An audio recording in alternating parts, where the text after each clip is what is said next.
Hello, my name is Rob, and this is a case study of a young lady named Doyle. This is a young lady who is in her first marriage and has 3 children and describes herself as an alcoholic in recovery. She also describes her behavior as a coping mechanism for an anxiety disorder, which began when she was very young. She doesn't use those words specifically because she doesn't want it to apply a very theoretical or psychiatric aspect to the work that she does. She spends a lot of time helping people with recovery. But the things that she's describing, the experiences that she has, are very much within what we would describe as anxiety disorder. When talking about using specific theories in a case like hers, probably the least useful would be things like a cultural predisposition or a genetic predisposition. After all, her name is Glennon Doyle. How more Irish can one be? And yet, in her case, there's nothing that would lead us to believe that there's a family predisposition or genetic predisposition to alcoholism or addiction. No one else in the family displays the same behaviors. And no one else in her culture, as far as we can tell, display the kind of behaviors that she does, particularly for the reasons that she does. When she was 8 years old, she describes her first experience with bulimia, where she would binge and purge to deal with feeling anxious about going out into social circumstances and about being alone. It explains, when we look at CBT as a theoretical basis for why people do what they do, it certainly explains why she would start things that she did.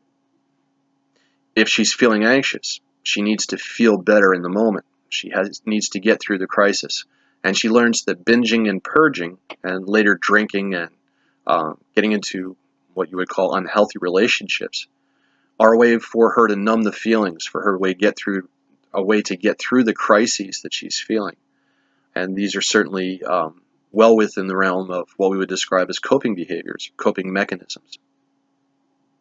Why she continued to use is explained in the same way under CBT, as ways of just reverting back to habitual coping mechanisms, but also ways of reinforcing those mechanisms, because the more people she hung out with who drank, the more people that she had relationships with, the better relationships she felt she was having, and the easier it was for her to get through her anxious moments, to deal with the crises, without actually having to deal with regular crises in regular life the way most people do.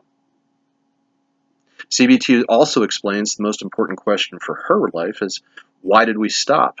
For her, there was a moment when she learned that she was pregnant. She was sitting on the bathroom floor with her back against the wall looking at the pregnancy test.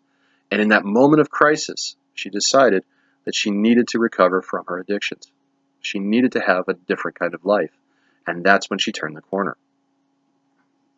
She didn't instantly become something other than an alcoholic. She didn't instantly stop binging and purging, and she certainly didn't instantly stop being anxious. But she made that decision that this is the moment when I'm not going to use those mechanisms, and I needed to find something more important to do. CBT then goes on to explain why we relapse, and in her case, she describes it pretty clearly. There was a moment when the family had left and she was alone. She was anxious, just like she was when she was 8 years old. Things were going badly. She was anxious about her work, about her writing. And in that moment, she reverted back to the same mechanism that worked for her when she was 8, and she binged and purged. In CBT, we describe this as that core belief of who we are, that core first coping mechanism that we learn is sort of like the core of an onion. And we layer new experiences and new successes, new kinds of coping mechanisms over the top.